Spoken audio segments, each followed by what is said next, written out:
Bismillahirrahmanirrahim. Assalamualaikum warahmatullahi wabarakatuh. Puji syukur kita panjatkan kepada Allah Subhanahu wa taala yang masih memberikan kita kenikmatan sehat, kenikmatan iman dan Islam, nikmat yang paling besar dalam kehidupan ini. Salawat beserta salam semoga terlimpah curah kepada Nabi kita Nabi Muhammad sallallahu alaihi wasallam, kepada keluarganya, sahabatnya, tabi'in dan semoga sampai kepada kita semua yang insya Allah terus berusaha melaksanakan segala sunnahnya hingga akhir zaman. Amin ya Allah ya rabbal alamin.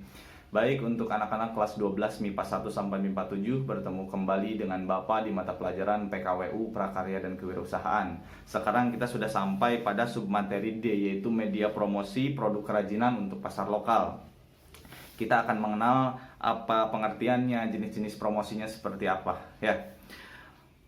Promosi merupakan salah satu strategi dari penjualan, dari pemasaran. Strategi pemasaran produk juga dapat digabungkan dari 4 hal. Strategi pemasaran produk dapat digabungkan dari 4 hal. Yang pertama adalah produk itu sendiri. Yang kedua adalah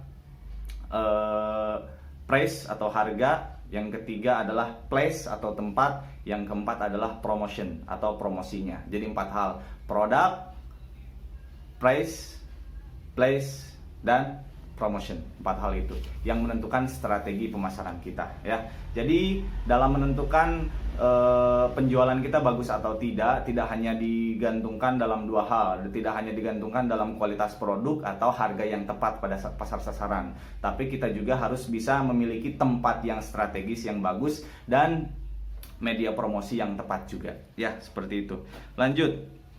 Tujuan promosi adalah untuk mengenalkan produk kepada calon pembeli kita. Calon pembeli kita dalam mengenal produk kita memiliki 4 tahap ya, yang memiliki 4 bentuk respon dari pembeli kepada kita sebagai penjual.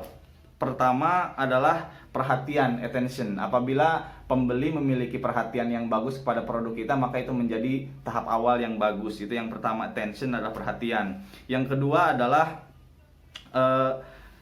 interest, ketertarikan. Apakah pembeli kita tertarik dengan produk yang kita jual, sehingga kita juga harus memberikan kesan menarik kepada calon konsumen kita. Yang ketiga adalah desire atau keinginan calon pembeli untuk membeli produk kita. Kita harus perhatikan keinginan dari pembeli kita, produk yang dia inginkan itu seperti apa. Yang keempat adalah tindakan, action. Jadi pembelinya benar-benar dapat kita bujuk untuk membeli produk yang kita pasarkan. Atau 4 respon dari pembeli ini dapat disingkat oleh kita yaitu dengan AIDA ya, attention, interest, desire, and action, kayak gitu.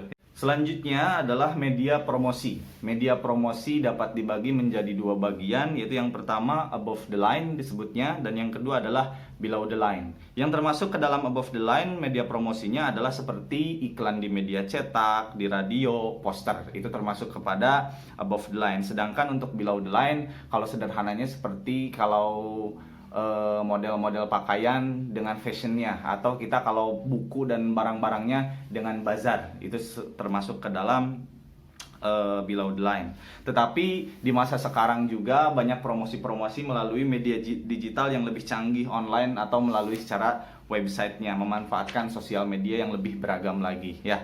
Selanjutnya, jenis media promosi ini pun kita harus perhatikan kembali kepada konsumen kita, pasar sasaran kita. Apakah untuk anak muda, apakah untuk remaja, ataukah untuk dewasa, ataukah untuk orang tua. Kita harus perhatikan media promosinya. Kita harus sesuaikan dengan apa yang menjadi target pasar kita ya.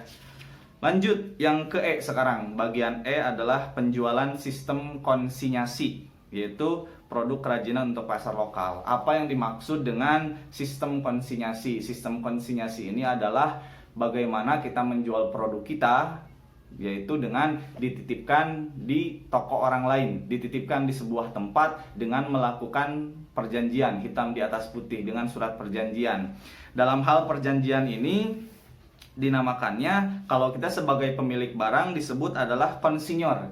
Tapi pihak lain yang kita titipkan, toko yang kita titipkan barang kita di mereka, dinamakan adalah konsinyi. Hal-hal yang harus diperhatikan dalam perjanjian adalah tentang ketentuan penjualan, ketentuan komisi, keuntungan yang diperoleh toko ya. Jadi hal-hal yang kita lakukan dengan orang yang kita lakukan perjanjian terhadap produk kita yang dijual di tempat mereka harus jelas ketentuannya seperti apa. Nanti contoh surat perjanjiannya akan Bapak fotokan, di-sharekan di grup WA. Terima kasih.